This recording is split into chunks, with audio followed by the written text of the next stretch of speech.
si on reprenait bien quelque chose qu'on n'a jamais fait, tellement ça fait spécial pour moi ce matin d'amener la louange. 3 mois dans une vie, c'est comme, en tout cas, ça fait comme une éternité. Ah Seigneur, porte et levez vos linteaux, que le roi de gloire fasse son entrée. Amen. L'Éternel. Alléluia. Seigneur, c'est à toi qu'on veut venir, c'est toi qu'on veut louer, c'est toi qu'on veut élever, Seigneur. Et prendre toute la place dans nos cœurs. Tu es digne de louange et d'adoration. Merci Jésus.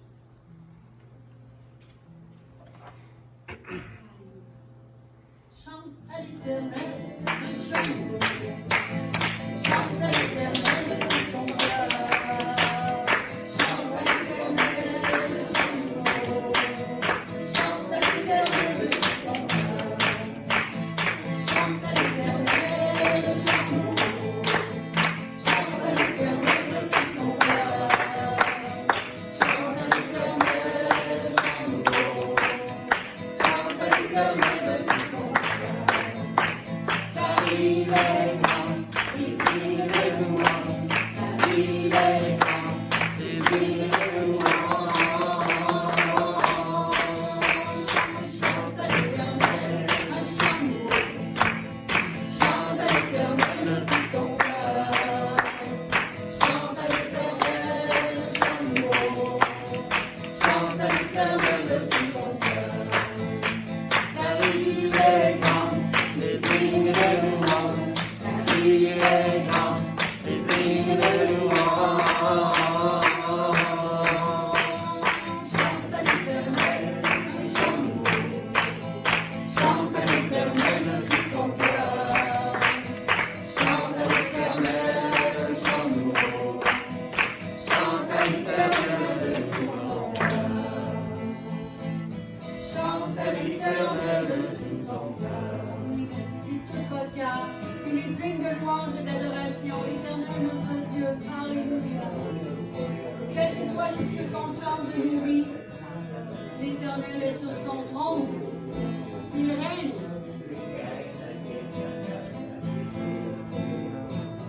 Chante à l'Éternel de tout ton cœur. Alléluia. La parole de Dieu nous dit que sans lui, nous ne pouvons rien faire. Moi, ce que ça m'a appris, ce que j'ai approfondi dans cette période de confinement, avec tous les changements, tous les mouvements, toutes les valeurs qui étaient brassées, c'est d'élever mes besoins encore plus à l'Éternel. Et mettre vraiment au pied de la croix tous les besoins, parce que c'est avec lui que ça peut bien aller. Alléluia.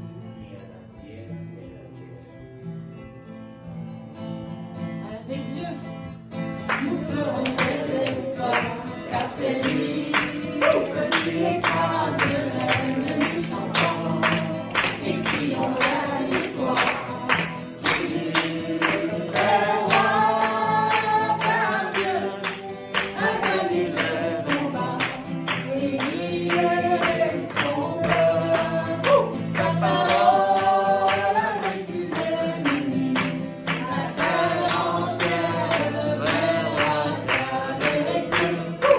Nous ferons de l'espoir, car c'est lui, ce qui écrase l'ennemi chantant, et crions la victoire. Christ est roi, car Dieu a gagné le combat, et libéré son peuple, sa parole a vaincu l'ennemi. La terre entière avec Dieu, nous ferons des exploits, car c'est lui, celui qui écrase l'ennemi chantant, et crions la victoire. Christ est roi, Christ est roi, Christ est roi. Alléluia, Christ est roi des rois, le Seigneur des seigneurs. Alléluia, Seigneur.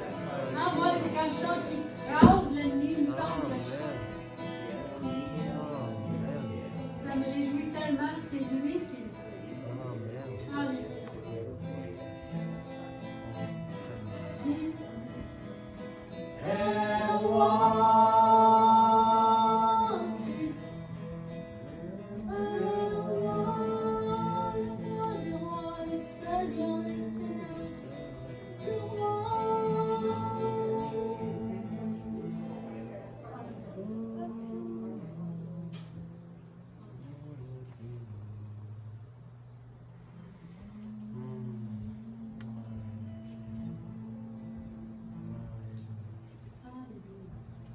Il ne fait pas toujours les choses comme nous on les fait. Et son œuvre est parfaite. Tu transformas l'eau en vin, toucha les yeux de ta main, et comme toi, forme-toi. Dans nos ténèbres tu brilles, tu nous redonnes la vie, et comme toi, Dieu admirable, inébranlable, ton surpasse toute puissance, Dieu de miracle, incomparable, oh Dieu admirable, inébranlable, ton surpasse toute puissance, Dieu de miracle, incomparable, oh Dieu. Si notre Dieu est pour nous, qui pourra nous arrêter? Et si Dieu est avec nous, qui sera contre nous? Si notre Dieu est pour nous, qui pourra nous arrêter?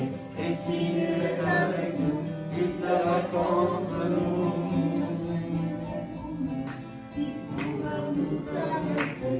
Et si Dieu est avec nous, qui sera contre nous? Ces paroles sont puissantes. Alléluia, l'Éternel est avec nous.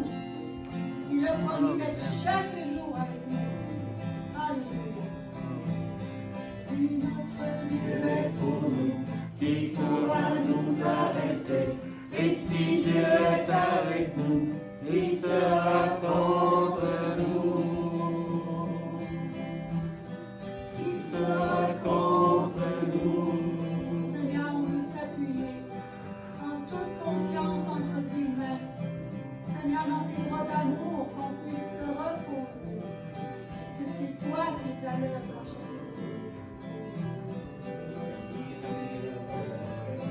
Qui sera contre nous? Qui sera contre nous? Alléluia. Je fais une petite étude personnellement, dernièrement, et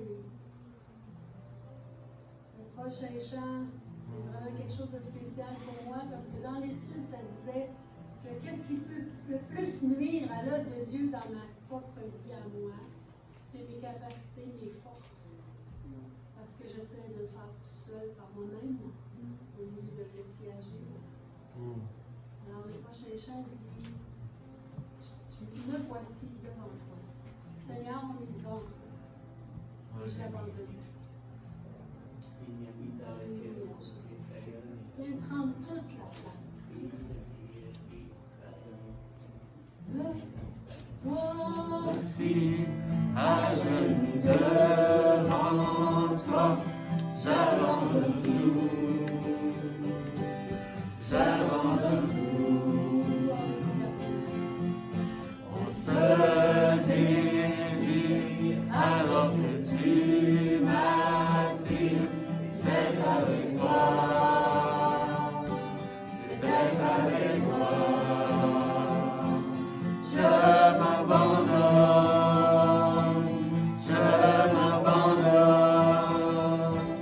je veux te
Je viens vers toi dans le secret. En ta présence, je veux rester. Tu seras toujours là. Tout contre toi, rêve ton cœur, je peux l'entendre, ta voix Seigneur, tu seras toujours là. Et nous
On peut s'asseoir. Ce matin, on a une petite surprise pour vous. On a un petit témoignage qu'on aimerait partager avec tout le monde. Alors, je voudrais inviter tout de suite Lucie et nous partager. Non, tu n'en auras pas besoin. Qui est en avant, on a notre plus que magicien. Ici, au micro, sans toucher le micro.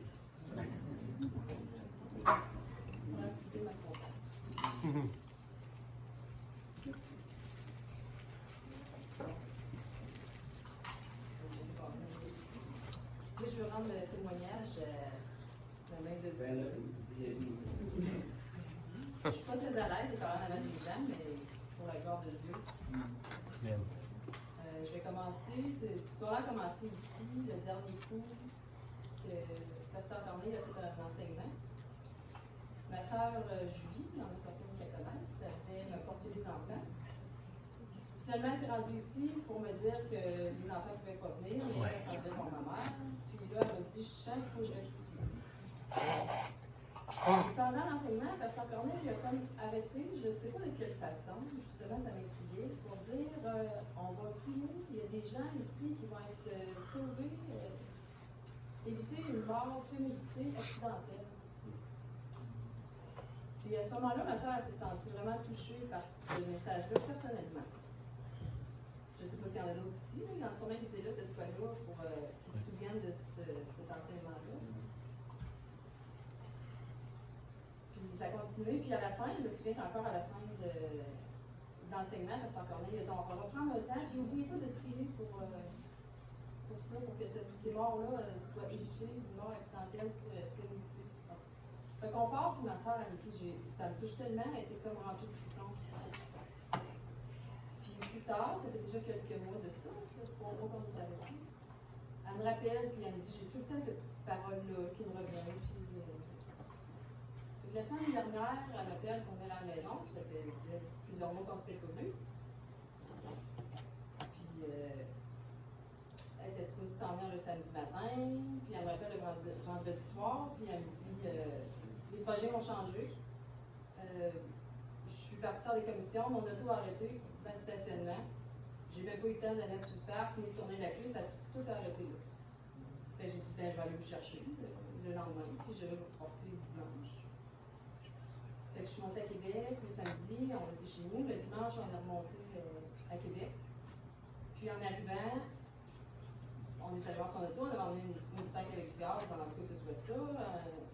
Des corps pour booster l'auto, dans tout cas que ce soit ça, la raison pour laquelle elle partait pas. Finalement, quand on est arrivé, elle m'a donné ses clés. Je suis allée dans l'auto, ça a parti tout de suite. Puis elle, la veille, à plusieurs reprises, elle avait réessayé le vendredi, puis ça ne fonctionnait pas. Fait que là, je l'arrête, je repars, ça part bien. Fait que je la suis jusque chez elle avec mon auto, on arrête sur le bord de la rue. Et là, elle me dit, j'aimerais ça que tu t'embarques dans l'auto parce que ça fait vraiment un drôle de bruit. Fait que je refais le tour de la rue avec son auto. Là, je vais faire une petite intermission parce que j'ai vécu quelque chose 3 semaines avant avec ma propre voiture. Je m'en allais, ça faisait un drôle de bruit. Puis j'ai arrêté 3 fois, je rentrais chez nous. Puis je rentre chez nous, je débarque, puis je dévissais mes notes de roue à la main comme ça. Là. La roue, elle venait vraiment. Fait que quand j'ai fait le tour de la rue avec le tour de ma soeur, en débarque, j'ai tout de suite eu ce rappel-là. Ça fait 25 ans que je conduis, c'est la première fois que ça m'est arrivé. Ma soeur, ça fait 25 ans aussi qu'elle conduit, jamais ça y est arrivé. Dans l'espace de 3 semaines, je venais de vivre cette situation-là. Je débarque le tour, puis dans ma tête, je vais toujours tout de suite aller voir les notes de roue. Il était tellement lousse qu'elle en avait même perdu une. Donc, tout de suite, elle a été remplie de cette parole-là, ici, quand on avait reçu qu'il y avait des morts accidentelles qui allaient être arrêtées par l'intervention divine, dans le fond, en priant. Puis non seulement elle avait perdu ses roues, mais même ce qui sort de la roue pour tenir les autres était cassé. Puis tout de suite, elle m'a dit, elle s'est mis à pleurer, puis elle dit, Dieu, il ne voulait pas qu'on prenne l'autoroute. Quand moi, j'ai fait préparer, j'étais allée voir mon garagiste avec ça, il m'a dit, c'est tellement dangereux, tu peux faire un accident mortel, c'est sûr, sur l'autoroute, justement, avec ça. C'est pas comme perdre une roue, si tu la perds sur l'autoroute, en tout cas, c'est très dangereux. Ça, pour ça, c'était un témoignage de la puissance de Dieu qui conduit toutes les choses. Puis la parole qui m'est venue, c'était que toute chose concourt au bien de ceux qui aiment Dieu. Ce qui était pour elle une déception pour les enfants de ne pas venir, que la voiture soit brisée parce qu'il n'y a pas de moyens financiers. Finalement, tout est reparti, comme si de rien n'était, juste pour te rendre au garagiste, qui a réparé, il a changé sa roue, il n'a jamais voulu qu'elle la paye. Amen. Pas du tout. Il dit, je ne sais pas c'est qui est en cause, si c'est moi ou quelqu'un d'autre, mais. Fait que ça a été tout de suite la révélation. Puis je ne sais pas si je vais parler du songe que j'ai eu. J'ai eu des songes il y a quelques mois où j'avais des serpents qui arrivaient de partout, mais où Dieu est apparu et qui me montrait que je leur coupais la tête vraiment pour arrêter la puissance du mal.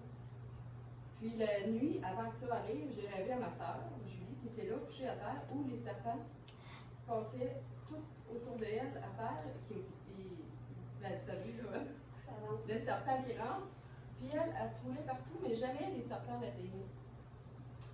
Puis sur le moment, quand elle m'a dit, je ressens vraiment que c'est ce qu'elle ressentait depuis la prédication, en même temps, Dieu m'a dit, le songe que je t'ai donné, donc cette fois-là avec la voiture où j'ai protégé ta sœur et les enfants d'une mort accidentelle, c'est pour lui dire que je l'aime et je sais que son cœur, il est pour moi.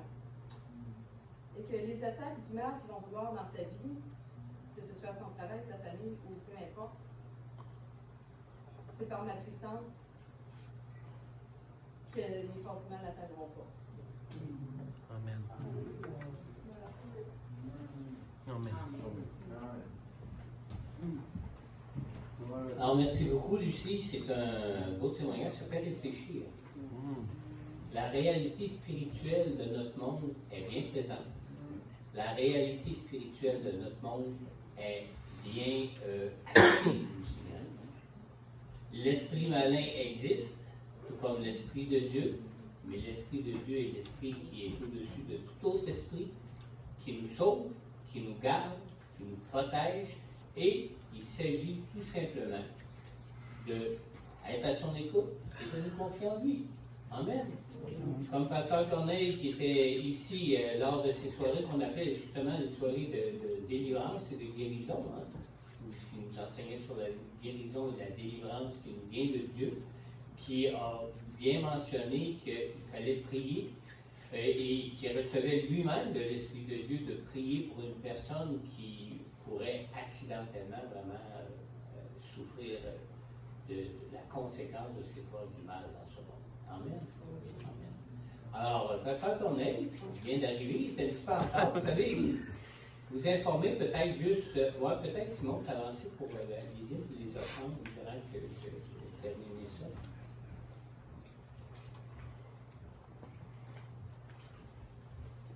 Alors Simon, si tu veux prier pour remercier le Seigneur pour tous ceux qui pourvoient par leur dîmes et leurs offrandes au œuvre de l'Éternel. Amen.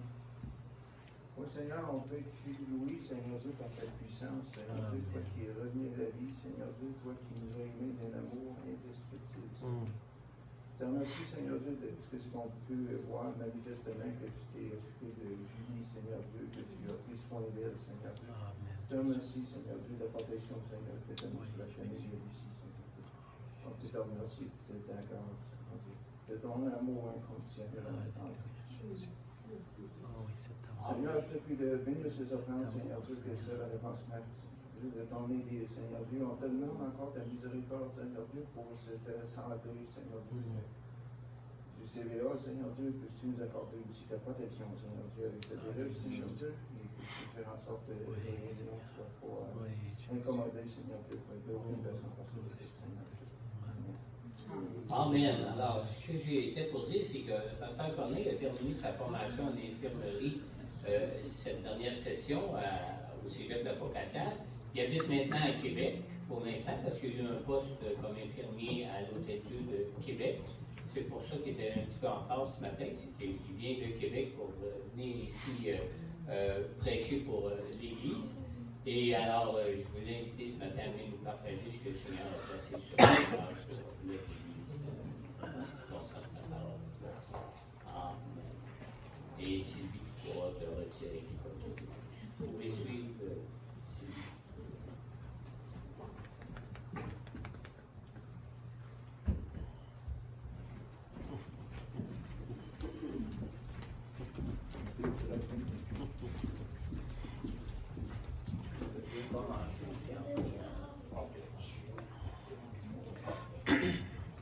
tous.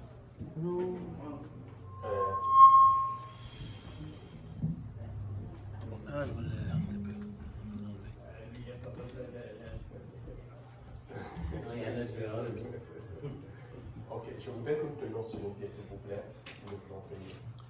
Amen. Seigneur, Père, nous te bénissons ce matin.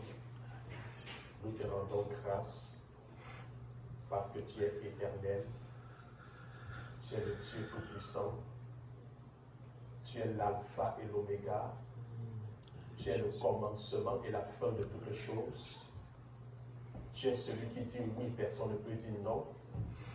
Tu es celui qui ouvre la porte et personne ne peut la fermer. Tu es celui qui bénit et nul ne peut maudire. Nous te célébrons ce matin pour la grâce, le privilège que tu nous donnes, non seulement d'être compté parmi les vivants de ce jour, mais surtout d'être présent ici en ta présence. N'est-il pas dit, là où il y a ta présence, il y a la liberté? Nous sommes heureux d'être dans l'enceinte de la liberté. Nous venons, Seigneur, avec des cœurs brisés. Nous venons avec des cœurs, Seigneur, meurtris. Nous venons et nous reconnaissons avoir péché contre toi. C'est pourquoi ce matin, Seigneur, nous plaidons nos péchés. N'est-il pas dit dans ta parole, venez et plaidez? N'est-il pas écrit, si vos péchés sont plus noirs que le cramoisi, alors moi, l'Éternel, je vais les laver de telle en sorte qu'ils deviennent blancs comme de la neige? N'est-il pas dit, tous ont péché et ont été privés de la gloire de Dieu? Seigneur, nous ne cachons pas nos offenses.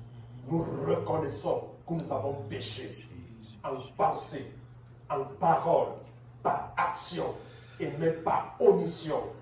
Nous implorons ton pardon ce matin. Nous demandons au sang précieux de Jésus de nous laver de la tête jusqu'à la plante des pieds, afin que nous soyons irrépréhensibles, sans reproche à tes yeux, afin que nous soyons sans tache, blancs comme de la neige. Nous confessons les péchés de nos enfants, nous confessons les péchés des membres de nos familles, nous confessons les péchés des dirigeants de cette nation. Nous te demandons que ton sang purifie, que ton sang sanctifie, que ton sang nettoie.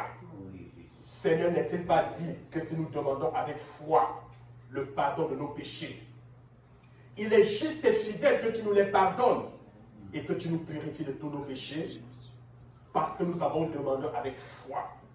Alors ce matin, nous croyons que tu nous as pardonnés, que tu nous as purifiés, que tu nous as justifiés. Ainsi ce matin, nous pouvons nous tenir en ta présence, sans aucun sentiment de condamnation, sans aucun sentiment, Seigneur, de culpabilité, parce que Jésus nous a purifiés, Jésus nous a nettoyés. Nous reconnaissons, Seigneur, que sans ton esprit, nous ne pouvons rien faire. C'est pour cela que ce matin, nous demandons au Saint-Esprit de prendre le contrôle de ce moment. N'est-il pas écrit que le Saint-Esprit est le meilleur enseignant? Saint-Esprit, toi-même, viens ce matin. Ouvre nos entendements. Donne-nous, ô Éternel des armées, non seulement d'écouter ta parole, mais surtout de la comprendre et de la mettre en pratique. Nous prions, Seigneur, que tout esprit ce matin qui pourrait s'élever contre la connaissance de ta parole, nous mettons hors d'état de nuit au nom de Jésus. Nous proclamons que Jésus seul soit le maître de cette séance. Nous proclamons que seul Jésus règne en ce moment. Seigneur, là où tu règnes, l'obscurité ne peut subsister. Amen. Là où tu règnes, la maladie ne peut subsister. Amen. Nous implorons ton règne ce matin. Nous implorons ton règne en ce moment. Nous implorons ton règne, Seigneur, dans nos vies, dans la vie des membres de nos familles. Seigneur, nous implorons ton règne, Seigneur, dans ce gouvernement, dans le monde entier, pendant que nous sommes rassemblés ici en ta présence. Yahweh, ouvre les écluses des cieux et que ta volonté s'accomplisse. Que la raison pour laquelle tu nous as rassemblés ce matin, que cela s'accomplisse ce matin, ici, sur la terre, en ce lieu, comme tu l'as établi au ciel, dans ton agenda. Nous te demandons, ô Éternel des armées, de manifester ta gloire, ta puissance, et que la parole que nous allons recevoir, Seigneur, puisse nous guérir, puisse nous libérer. Car il est dit, tu envoyais ta parole, et ta parole guérit ton peuple. Ta parole, ô Éternel, a la capacité de nous guérir. Ta parole, ô Éternel, a la capacité de nous protéger. Ta parole, c'est la vie. Laisse que cette parole puisse procurer la vie en chacun de nous, Seigneur, en ce matin. Nous selon, Seigneur, tout ce qui sera fait dans le précieux sang de Jésus. Et nous te bénissons, Seigneur, ce matin. Prends l'honneur et la gloire. Au nom de Jésus-Christ, nous avons prié. Amen. Est-ce que je peux entendre Amen? Amen. Amen. Ok. Donc, ce matin, bien-aimé, je suis très content, je suis très ravi d'être à la présence du Seigneur ce matin. Vous voyez, c'est une grâce d'être en sa présence. David avait bien compris cela. C'est la raison pour laquelle il avait dit, chaque fois qu'on me dit, allons dans la présence du Seigneur, il y a la joie dans mon cœur. Alors, je m'étais longtemps demandé, Seigneur, pourquoi David pouvait dire, lorsqu'on me dit, allons dans sa présence, il y a la joie. J'ai compris une chose, c'est que dans la présence du Seigneur, il y a la liberté. Vous ne pouvez pas venir étant lié dans la présence du Seigneur et retourner étant lié. Ce n'est pas possible. Amen. Amen. Oui, Jésus a dit, venez à moi, vous tous qui êtes fatigués, vous tous qui êtes chargés, et je vous donnerai du repos. Alors, nous allons prendre nos Bibles ce matin dans Ésaïe 65, le verset 20 au verset 23. Nous voyons là une promesse de Dieu, une promesse nous concernant, une promesse concernant ses enfants, ceux qui ont cru. Alors, il dit, il n'y aura plus. Je parle d'Ésaïe chapitre 65, le verset 20 au verset 23. Il n'y aura plus ni enfant, ni vieillard qui n'accomplissent leur jour, car celui qui mourra à 100 ans sera jeune, et le pécheur âgé de 100 ans sera maudit. Ils bâtiront des maisons et les habiteront. Ils planteront des vignes et en mangeront le fruit. Ils ne bâtiront pas des maisons pour qu'un autre les habite. Ils ne planteront pas des vignes pour qu'un autre en mange le fruit. Car les jours de mon peuple seront comme les jours des arbres, et mes élus jouiront de l'œuvre de leurs mains. Ils ne travailleront pas en vain. Ils n'auront pas des enfants pour les voir périr, car ils formeront une race bénie de l'Éternel, et leurs enfants seront avec eux. Bien-aimés, le Seigneur nous fait comprendre ce matin qu'il n'y aura plus ni vieillard, ni enfant qui n'accomplissent leur jour. Est-ce que vous comprenez? Il n'y aura plus ni vieillard, ni enfant qui n'accomplissent leur jour. Car celui qui mourra à 100 ans sera jeune. Le Seigneur nous fait comprendre tout simplement ce matin que la mort prématurée ne sera plus notre partage. La mort prématurée ne sera plus notre portion. Le Seigneur nous fait comprendre tout simplement que il y a des gens qui meurent avant leur temps. Il y a des gens qui meurent avant le jour que l'Éternel Dieu avait préparé pour eux. Mais Dieu dit, ces choses n'arriveront plus. Regardons tout autour de nous. Souvent, on voit quelqu'un, peut-être c'est un vieillard, il meurt. On dit oui, il était vieux, mais est-ce qu'il a accompli les jours que l'Éternel avait prévus pour lui? Ce n'est pas parce qu'il est vieux qu'il accomplit les jours. Le Seigneur dit, écoutez bien, il dit celui qui mourra à 100 ans sera jeune. Ça veut dire, un enfant de Dieu, un croyant qui meurt à 100 ans, sera comment? Sera jeune. Et le pécheur âgé de 100 ans sera maudit. Donc ça veut dire, celui-là qui n'a pas cru, s'il atteint 100 ans, cette vie, c'est-à-dire ça sera plus d'une malédiction pour lui. Est-ce que vous comprenez cela? Aujourd'hui, nous savons très bien l'espérance de vie ici, au Québec, je pense que c'est de 85 ans. Hein? C'est pour les hommes. Et les femmes, c'est combien? C'est un peu plus. Hein? Je pense 82, 82, 89, 88. Ça, c'est l'espérance de vie. Mais Dieu dit, si tu es enfant de Dieu, si tu as cru en lui, si tu meurs à 100 ans, tu seras jeune. Si tu crois cette parole, dis Amen. Amen. Gloire à Dieu. Ce qui compte, c'est ce que Dieu dit. Amen. Amen. Alors, il dit, ils bâtiront des maisons et les habiteront, ils planteront des vignes et en mangeront le fruit. Qu'est-ce que le Seigneur veut dire ici? Le Seigneur veut tout simplement nous faire comprendre que beaucoup ont bâti ici sur terre, mais ils n'ont pas eu l'occasion, ils n'ont pas eu le privilège de pouvoir se réjouir du travail de leurs mains. Beaucoup ont bâti des maisons, mais n'ont pas habité la maison qu'ils ont bâtie.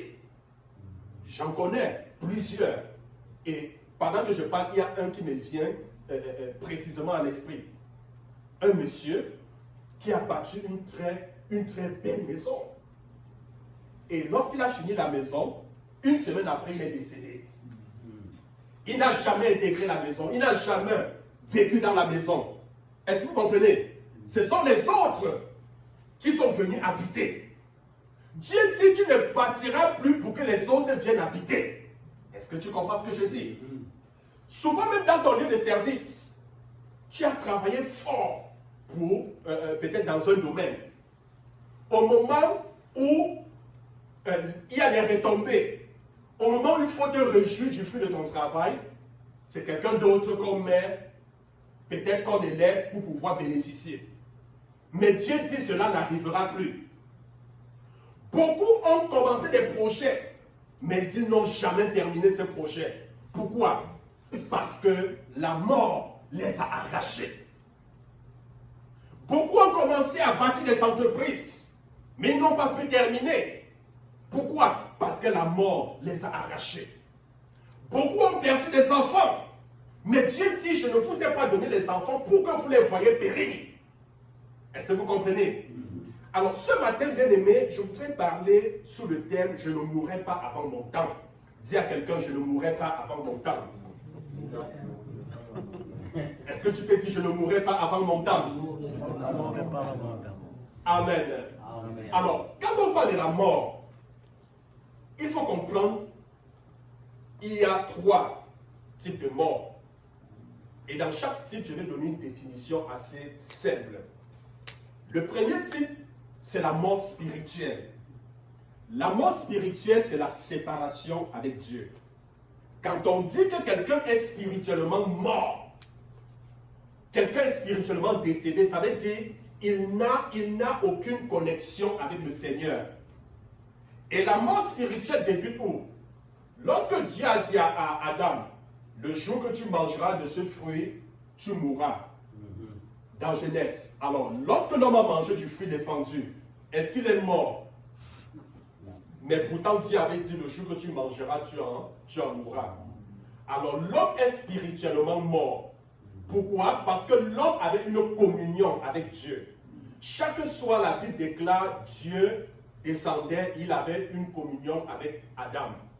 Adam lui rendait compte de sa journée. Oh Éternel, voici, j'ai vu le moineau, j'ai vu ceci, j'ai vu cela. Hein? Il essayait de décrire sa journée, ce qu'il a eu à faire. Donc, le jour où Adam a brisé cette communion, la Bible dit, l'Éternel est descendu le soir. La voix de l'Éternel parcourait le jardin et disait, Adam, où es-tu? Donc, nous voyons, la communion avec Dieu a été rompue. Donc, toute personne qui n'a pas accepté Jésus comme son maître et Seigneur, toute personne n'étant pas née de nouveau est spirituellement mort aux yeux de Dieu. Ça veut dire, quand Dieu te regarde, tu es mort. Ça, c'est le premier type de mort. Alors, le deuxième type de mort, c'est la mort physique. Et scientifiquement, la mort physique, c'est lorsque le cœur cesse de battre. Hein? Tu es poussière, tu retournes à la poussière. On vous enterre. Ça, c'est la mort physique. Alors, quand je parle, je ne mourrai pas avant mon temps. Je parle justement de la mort physique. Est-ce qu'on se comprend bien?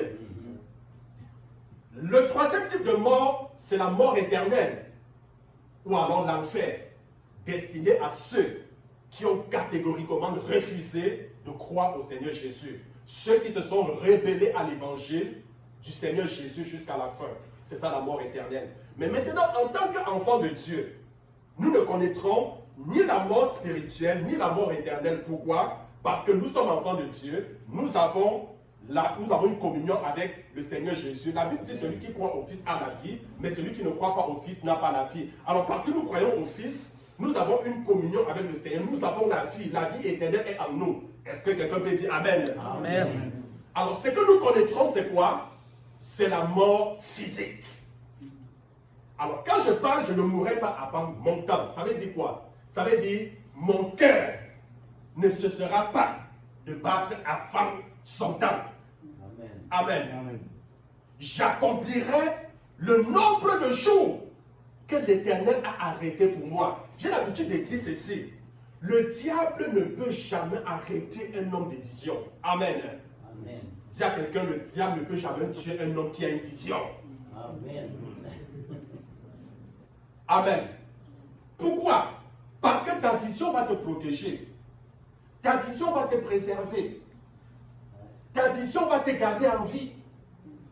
Quelle est ta vision? Si je te posais la question ce matin en tant qu'église, quelle est ta vision? Chacun a une vision. Et quand je parle de vision, la vision c'est quoi? C'est le plan de Dieu pour ta destinée. Ce que le Seigneur veut que tu accomplisses. En tant que membre de notre communauté, ce n'est pas un hasard. Le Seigneur t'a appelé dans cette communauté et il t'a donné une responsabilité. Une responsabilité, non seulement que tu dois accomplir au sein de cette communauté, mais que tu dois accomplir dans ton entourage. Quelle est la vision que Dieu t'a donnée? La Bible dit, un homme sans vision, un peuple sans vision est un homme ou alors un peuple sans frein. Avez-vous déjà vu une voiture sans frein? Avez-vous déjà vu un bateau sans gouvernail? Alors il va tout droit à la dérive. Un bateau sans gouvernail n'a pas de direction. Alors lorsque vous n'avez pas de plan dans la vie, lorsque vous n'avez pas de direction, lorsque vous n'avez pas de vision, vous n'avez pas de direction. Vous marchez à tâtons. Vous n'avez pas de but dans la vie. Quel est ton but dans la vie? Est-ce que c'est de travailler, amasser de l'argent, avoir une belle retraite? Si c'est ton but, c'est que tu n'as rien compris de ce que c'est que la vie. Quel est ton but dans la vie? Est-ce que de te marier, avoir des enfants? Est-ce que c'est d'avoir des grosses voitures? C'est que tu n'as rien compris. Mon but, ma raison d'être, ma raison de vivre, s'accomplit ce pourquoi le Seigneur m'a appelé. Amen. Amen. Le Seigneur t'a appelé à quoi? Nous sommes tous appelés à prêcher l'évangile. Ça, c'est l'appel commun à tout le monde. Nous prêchons l'évangile par notre comportement. Nous prêchons l'évangile même par nos offrandes. Parce que même l'offrande que tu donnes, ça permet d'investir dans l'évangélisation. Est-ce que quelqu'un peut dire Amen? Amen. Nous prêchons l'évangile en allant porter même la parole de Dieu à nos voisins, en témoignant de Christ par notre comportement. Nous pouvons servir le Seigneur même dans notre assemblée.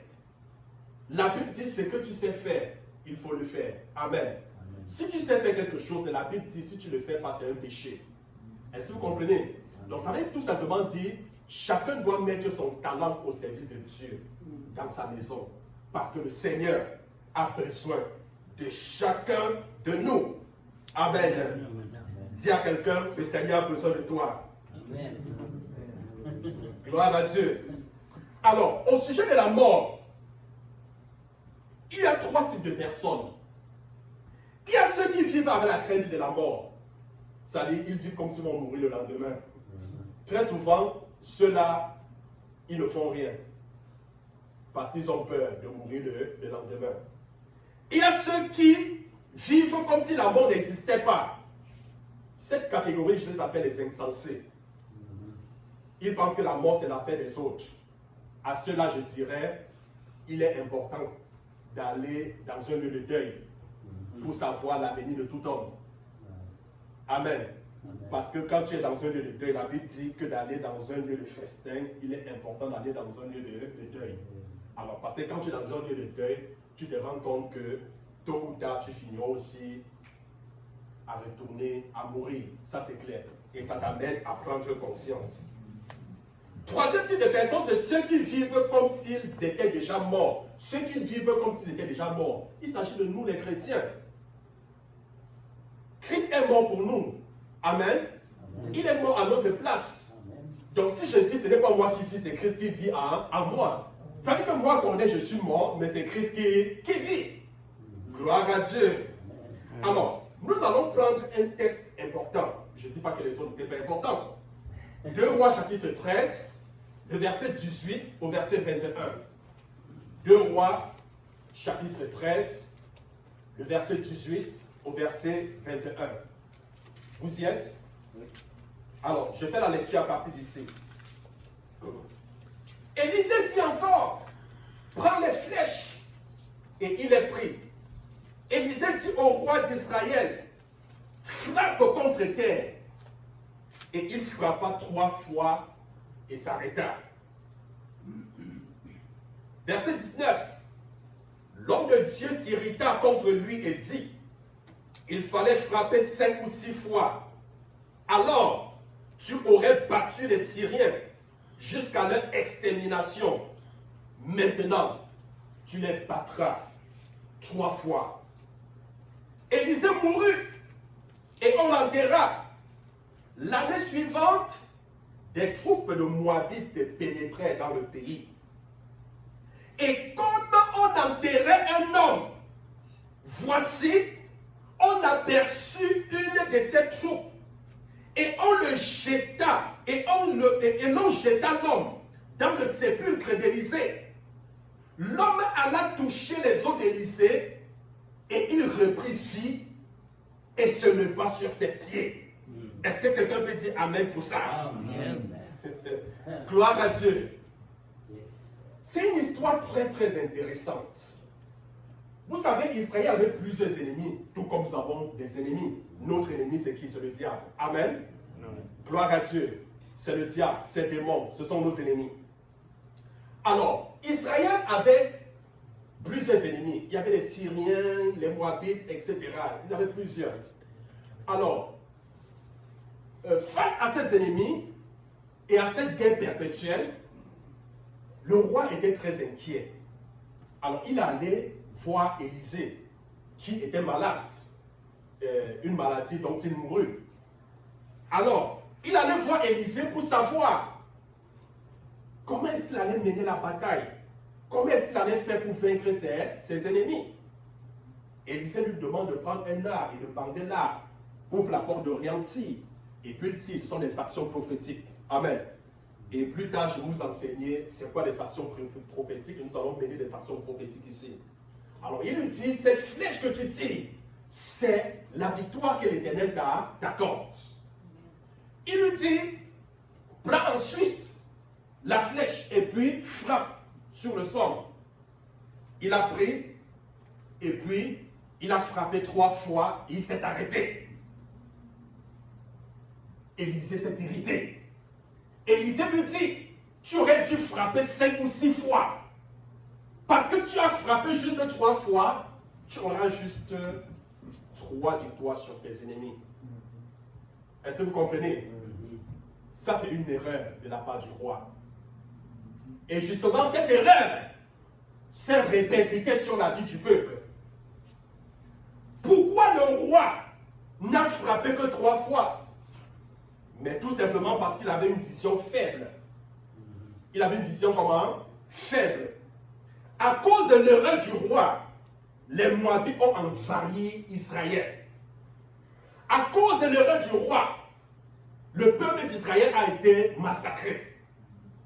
Il y a des erreurs que le gouvernement fait et le peuple en souffre. Il y a des erreurs que les parents font et les enfants souffrent. Mais ce matin, je déclare la délivrance dans ta famille au nom de Jésus. Amen.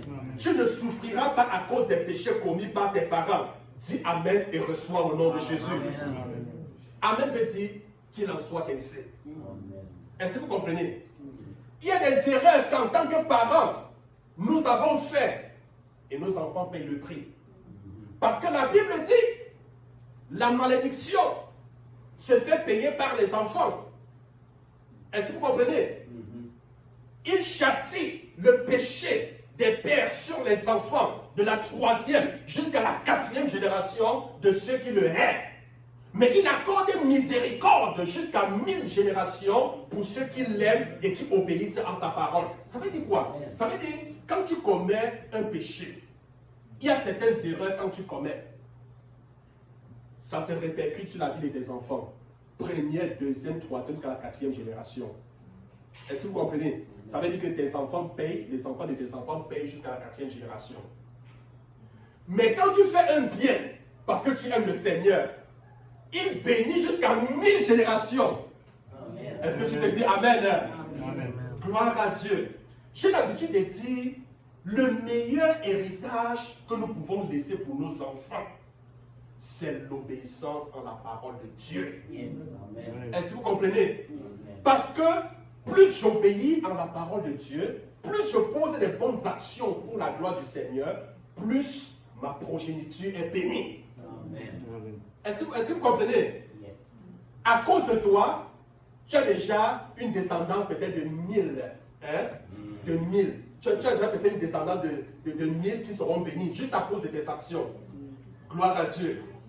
Souvent, nous pensons que le meilleur héritage, c'est d'épargner pour nos enfants, c'est de laisser une entreprise bien organisée, laisser un compte bien fourni pour nos enfants. Ce sont des choses de la terre. Est-ce que vous comprenez? Le meilleur héritage que tu peux laisser à ton enfant, je ne dis pas que ce n'est pas important, mais le meilleur héritage, obéir à la parole du Seigneur. Amen. Et tes enfants seront bénis. Est-ce que je peux entendre Amen? Amen. Gloire à Dieu. Alors, la Bible dit, on enterrait quelqu'un. Je ne sais comment il est mort. Peut-être cet homme est mort par la main d'un Moabite. Ma préoccupation n'est pas de savoir comment il est mort, mais ma préoccupation est de savoir si cette personne avait accompli sa destinée. Est-ce que vous vous êtes déjà posé la question suivante? S'il arrivait que je meure aujourd'hui et que je me trouve devant le Seigneur, est-ce que je pourrais lui dire, Seigneur, j'ai accompli ma destinée? J'aimerais que chacun de nous se pose cette question avant de sortir d'ici. Si je meurs aujourd'hui, est-ce que j'aurais accompli ma destinée? Quelle est ta destinée? Amen. Amen. Est-ce que j'aurais accompli ma destinée? Si ta destinée c'est être ministre, tu n'as rien compris. C'est être premier ministre au Canada, tu n'as rien compris. Mais si tu veux être premier ministre pour servir les intérêts du Seigneur, gloire à Dieu. Amen. Si tu veux être avocat pour servir les intérêts du Seigneur, gloire à Dieu. Amen. Si tu veux être enseignant pour servir les intérêts du royaume de Dieu, gloire à Dieu. Amen. As-tu accompli ta destinée? Tu es la personne et la seule personne capable de répondre à cette question. Yes. Bien-aimé, le cimetière est l'endroit le plus riche au monde. Dites-moi pourquoi et je vous répondrai ce matin. Parce qu'il y a des visions qui n'ont jamais été accomplies et qui sont enterrées. Le cimetière est l'endroit le plus riche au monde. Pourquoi? Il y a des livres qui n'ont jamais été écrits, mais qui sont enterrés. Il y a des dons qui n'ont jamais été manifestés, qui sont enterrés. Il y a des entreprises qui n'ont jamais été créées, mais qui sont enterrées. Quand je regarde le cimetière, je vois des richesses enterrées.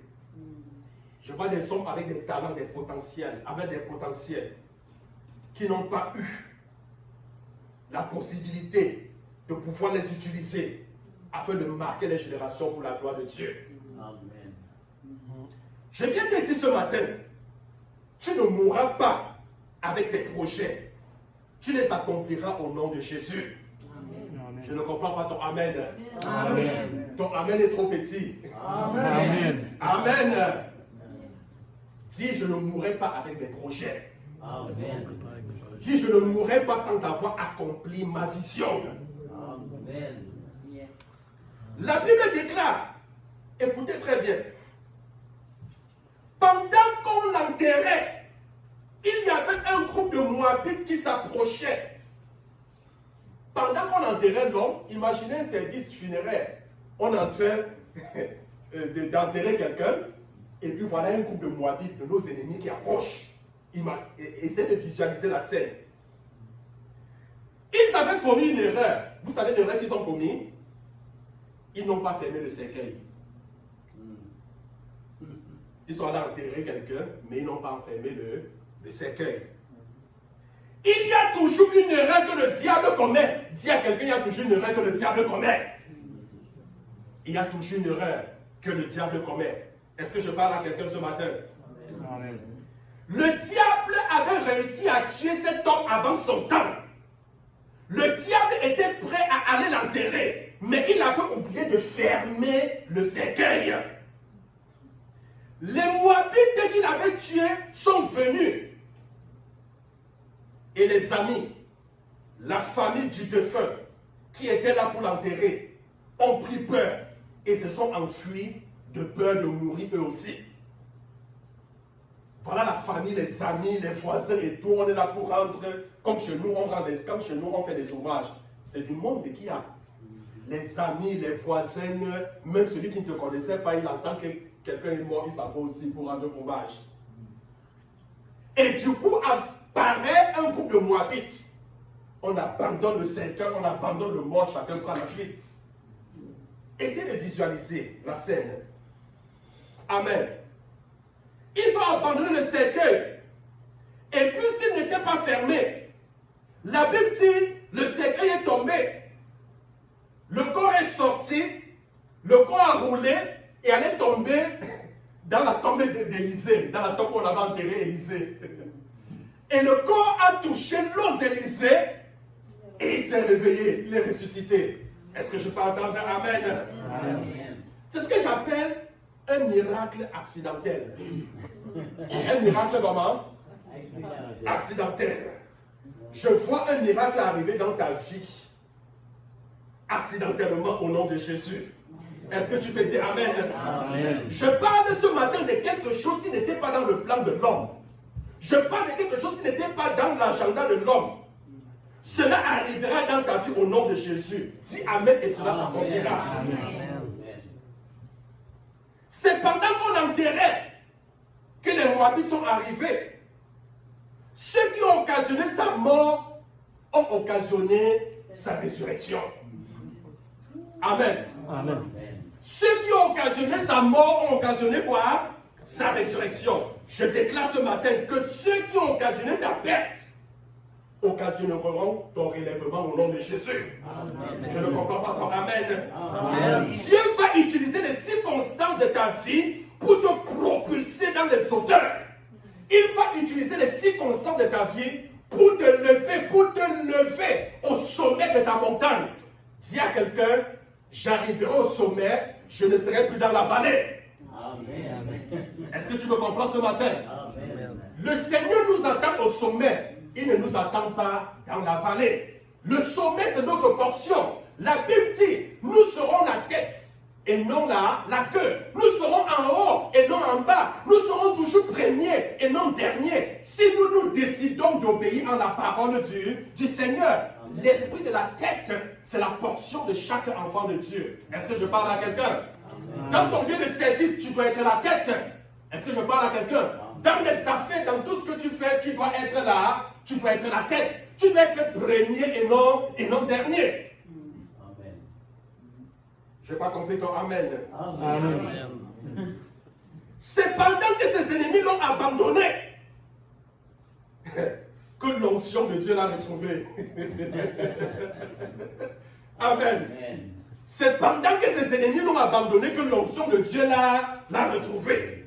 Amen. C'est pendant que les seules personnes qui pouvaient lui donner un obsèque digne l'ont abandonné que la résurrection l'a retrouvé. Est-ce que je parle à quelqu'un? Amen. Il faut parfois que les gens t'abandonnent pour que Dieu te récupère. Tu n'as pas compris cette parole ce matin. Amen. Amen. Il faut souvent que les hommes t'abandonnent pour que Dieu fasse comment? Qu'il te récupère.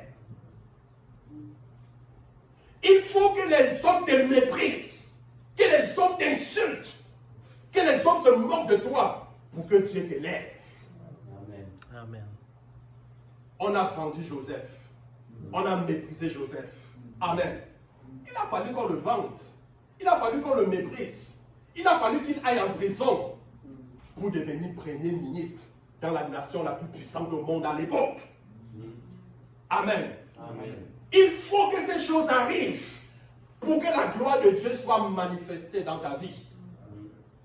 Souvent, je prie et dis, Seigneur, je te rends grâce pour mes ennemis. Parce que si Satan n'existait pas, la puissance de Dieu ne sera pas manifestée. Il faut que Satan existe pour que la puissance de Dieu soit manifestée. Il faut que mes ennemis me persécutent. Il faut que mes ennemis soient là pour que je puisse accomplir un certain nombre de choses dans ma vie. Amen. Vous voyez, vous savez comment je perçois les ennemis? Mes ennemis sont comme un tapis rouge sur lequel je marche pour accéder à mon trône. Amen. Amen. Si on ne vendait pas Joseph, est-ce qu'il allait un jour devenir premier ministre? Non. Est-ce qu'il allait un jour devenir premier ministre? Bien aimé, la Bible dit toutes choses concourent au bien de ceux qui aiment Dieu. Yes. Que ce soit en bien ou en mal, tout concourt pour ton bien. Mais en tant qu'enfant de Dieu, très souvent, quand tout va bien, gloire à Dieu. Mais quand tout va mal, non, non, Seigneur, ceci, je ne veux pas ça. Amen. Donc nous n'avons pas compris que tout ce qui nous arrive, que ce soit en bien, que ce soit en mal, toutes ces choses concourent pour notre bien. Bien aimé, une fois que vous aurez compris cela, vous allez avancer avec le Seigneur la tête haute. Est-ce que vous comprenez? Amen. Quand vous serez face à l'adversité, tu vas dire, oh Seigneur, merci. Parce que s'il y a un obstacle, s'il y a un ennemi, ça veut dire qu'il y a une élévation qui m'attend. Alléluia. Yes. Oui, parce que mes ennemis permettent l'élévation. Amen. Alors, bien aimé, je ne sais pas les domaines de ta vie où on t'a abandonné toi-même, mais je vois la main de Dieu te récupérer. Amen. Partout où on a dit qu'il n'y a plus d'espoir, peut-être tu souffres d'une maladie, l'hôpital Dieu ne peut pas te guérir. Sur l'onction prophétique, je déclare qu'il y a l'espoir pour toi au nom de Jésus. Amen. Quand les yeux s'ouvrent, la mort devient la résurrection. Et je peux voir les cieux s'ouvrir sur ta tête ce matin. Et je déclare tout ce qui est mort dans ta vie, cela prend vie au nom de Jésus. Amen. Peut-être ta vie de prière est morte, tu ne parviens plus à prier. Je déclare qu'elle revive au nom de Jésus. Quel que soit ce qui est mort dans ta vie, cela prend vie au nom de Jésus. Est-ce que tu peux dire Amen? Amen. Bien aimé, pourquoi les gens meurent avant le temps? Pourquoi? Je vais rapidement vous donner 5 raisons, ça sera vite, et puis je vais clôturer. Pourquoi les gens meurent avant le temps? La première réponse, c'est parce qu'ils changent de but. Ils changent quoi? De but. Dieu les a créés pour faire quelque chose, mais ils se retrouvent en train de faire quelque chose autre. C'est très dangereux. Quand Dieu t'appelle à faire quelque chose et tu sors du plan de Dieu. Vous savez ce qui a maintenu Joseph en vie? Hein? Parce qu'il est resté dans le plan de Dieu. Amen. Il est resté dans la vision que le Seigneur avait pour lui. Est-ce que vous comprenez? C'est ça qui l'a maintenu en vie. On l'a vendu, on a même planifié de couper la tête, de le tuer, mais ils n'ont pas pu. Pourquoi? Parce qu'il était dans le plan que le Seigneur avait pour lui. Amen. Il s'est retrouvé dans la maison de Potiphar. Joseph connaissait le plan de Dieu pour sa vie. Potiphar avait voyagé pour un long voyage. Puisque c'était un bel homme, sa femme a dit, comme mon mari a voyagé, viens et couche avec moi. Beaucoup, aujourd'hui, beaucoup, entre guillemets, certains chrétiens aujourd'hui, auront dit, belle occasion. Amen. Mais Joseph n'a jamais accepté. Il n'a jamais compromis. Parce qu'il savait là où il allait.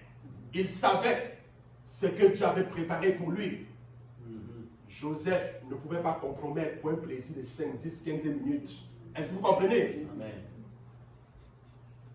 Ta vision te garde en vie. Regardez l'expérience du peuple d'Israël. Dieu les a sortis de l'Égypte pour Canaan. Combien sont entrés à Canaan de tous ceux qui sont sortis? 2. Ah oui. 2. Tous ceux qui sont sortis de l'Égypte. Juste 2 sont entrés. C'est ceux qui sont nés au désert qui sont entrés. Mais tous ceux qui sont sortis, ils sont tous morts. Vous savez pourquoi? Ils ont perdu la vision. Ils se sont lancés dans la compromission, dans le péché. Ils sont mis à adorer les faux dieux. Est-ce que vous comprenez? Amen. Voilà la première raison pour laquelle les gens meurent avant le temps. La deuxième raison, c'est à cause de la malédiction. La malédiction de la mort. Amen. La Bible dit dans Proverbe chapitre 26, verset 2. La Bible dit que la malédiction agit dans la vie des personnes parce qu'il y a des causes. Est-ce que vous comprenez? Il n'y a pas de malédiction sans cause. S'il y a une malédiction, ça veut dire qu'il y a une cause. Et comme je disais, il y a des erreurs que nous ayons commises et qui agit comme malédiction. La troisième chose, c'est le péché. Si tu n'arrêtes pas le péché doit t'arrêter. Amen. Si tu n'arrêtes pas le péché va faire comment? Le péché doit t'arrêter. Regardez l'exemple d'Ananias et Saphira dans l'Arc des Apôtres, qui sont morts à cause du péché. Si ce n'est que cela. Alors, le seul commandement suivi de la promesse, vous le savez, honore ton père et ta mère, afin que ton séjour se prolonge sur la terre. Alors, le seul commandement suivi de la promesse, ça veut dire quoi? Ça veut dire que pour vivre longtemps sur terre, honore ton père, honore ta mère. Une parole du Seigneur pour les enfants. Honore, pour toute personne ayant des parents, honore. Pourquoi sont les parents qui enterrent les enfants? Aujourd'hui, nous voyons les enfants parler aux parents n'importe comment. On parle de la civilisation. Quelle civilisation? La civilisation qui amène les enfants à manquer du respect aux parents? Nous sommes un monde civilisé et puis on fait non. Ces choses nous abrutissent. Ça nous mène à la perdition. Un parent ne peut plus parler à l'enfant. L'enfant se met égal avec son parent. Le parent parle, l'enfant fixe le parent dans les yeux, comme si c'était son ami. L'enfant parle au parent n'importe comment. C'est une malédiction. Même nos enfants doivent être enseignés par rapport à ces choses-là. Ils doivent être enseignés. Gloire à Dieu. Les murmures, la quatrième chose. Les murmures et les plaintes. Les murmures empoisonnent l'existence. Les murmures font comment? Empoisonnent l'existence. Dans Deutéronome 1, 34 et 35, la Bible dit à cause des murmures, vous n'entrerez pas dans la terre promise. Vous comprenez? Le peuple d'Israël, ceux qui sont sortis d'Égypte, ils murmuraient tellement. Est-ce que vous comprenez? Ils murmuraient contre Dieu, ils murmuraient contre l'homme de Dieu. Donc il y a beaucoup de personnes comme ça, même à l'église, qui passent le temps à murmurer contre le pasteur, contre l'œuvre de Dieu. La Bible dit ne touche pas mon oint. Ne touche pas mon oint. Tu ne sais pas où Dieu l'a sorti. Tu ne sais pas ce qu'il subit à cause de toi. Évitons les murmures. Gloire à Dieu. Et le cinquième point, c'est le refus de rendre gloire à Dieu. Le refus de rendre la gloire à Dieu. Nous pouvons voir ceci dans Actes chapitre 12, le verset 21 et le verset 23. Il s'agit de Hérode. Hérode est mort parce qu'il n'a pas donné la gloire à Dieu. Hérode est mort parce qu'il n'a pas donné la gloire à Dieu. Bien aimés, nous devons apprendre à donner la gloire à Dieu. Rendons gloire à Dieu pour ce qu'il fait dans nos vies. Rendons gloire à Dieu pour tous les différents exploits de nos vies. Ce n'est pas parce que tu as réussi que c'est le fruit de ta sagesse. Est-ce que vous comprenez? Ce n'est pas parce que tu es trop sage. Non. Beaucoup disent que je suis ce que je suis aujourd'hui à cause de mon mérite. Parce que j'ai travaillé dur. Non, ce n'est pas parce que tu as travaillé dur. La Bible dit, c'est la bénédiction de l'Éternel qui enrichit. L'effort n'y est pour rien. L'effort n'ajoute rien. L'effort n'ajoute rien. Ne frappons pas la poitrine pour nous orgueillir. Que ce que nous sommes, c'est parce que nous le méritons. Donnons gloire à Dieu pour la vie qu'il nous donne, pour les enfants qu'il nous donne, pour le souffle qu'il nous donne, pour tout ce qu'il fait pour nous. Apprenons à rendre gloire à Dieu. C'est très très important. Gloire à Dieu. Alors, pour finir, je vais vous donner un passage dans la Bible. Ésaïe 38, le verset 1 au verset 5. Il s'agit d'Ézéchias, qui était malade. La Bible dit en ce temps-là, Ézéchias fut malade à la mort. Le prophète Ésaïe, fils d'Amos, vint auprès de lui et lui dit, « Ainsi parle l'Éternel, donne des ordres à ta maison, car tu vas mourir et tu ne vivras plus. » Ézéchias tourna son visage contre le mur et fit cette prière à l'Éternel. « Ô Éternel, souviens-toi que j'ai marché devant ta face avec fidélité et intégrité de cœur et que j'ai fait ce qui est bien à tes yeux. » Et Ézéchias répandit d'abondantes larmes. Puis, la parole de l'Éternel fut adressée à Ésaïe en ces mots. « Va et dis à Ézéchias, ainsi parle l'Éternel, le Dieu de David, ton père, j'ai entendu ta prière, j'ai vu tes larmes, voici, j'ajouterai à tes jours 15 années. » Amen.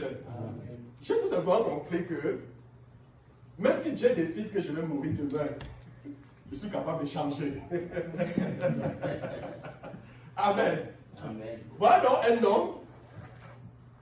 Dieu envoie son serviteur, lui dit, écoute, prépare ta maison, hein, mets tout en ordre, parce que tu vas bientôt mourir.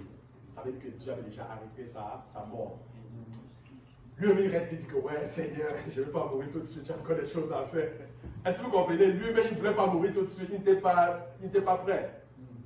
Et puis, il s'est mis à pleurer. Seigneur, souviens-toi de ce que j'ai fait pour toi. Souviens-toi que j'ai marché avec intégrité. Souviens-toi que j'ai marché avec fidélité. Il s'est mis à pleurer. Et Dieu renvoie son serviteur, lui dit, écoute, j'ai vu tes larmes. Je vais ajouter 15 ans à ta vie. Amen. Et quelle est la leçon que je tire également de ce passage? C'est que souvent, il nous faut de bons arguments pour plaider auprès de Dieu. Amen. Voilà. Comme argument, il a dit, Seigneur, souviens-toi, j'ai toujours été intègre. Son intégrité a fait à ce que Dieu augmente le nombre de vies que Dieu a déjà arrêté pour lui. Est-ce que vous comprenez? Écoutez, l'intégrité est une chose qui peut nous faire sortir des situations tellement difficiles. Face aux problèmes, aux difficultés, Seigneur, souviens-toi, j'ai toujours été intègre envers toi. Le Seigneur ne t'abandonnera jamais. Amen. Amen. Bien aimé, que le Seigneur vous bénisse.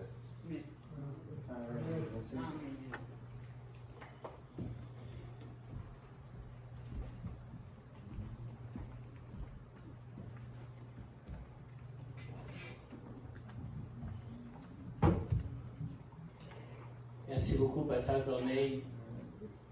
Ça me touche personnellement.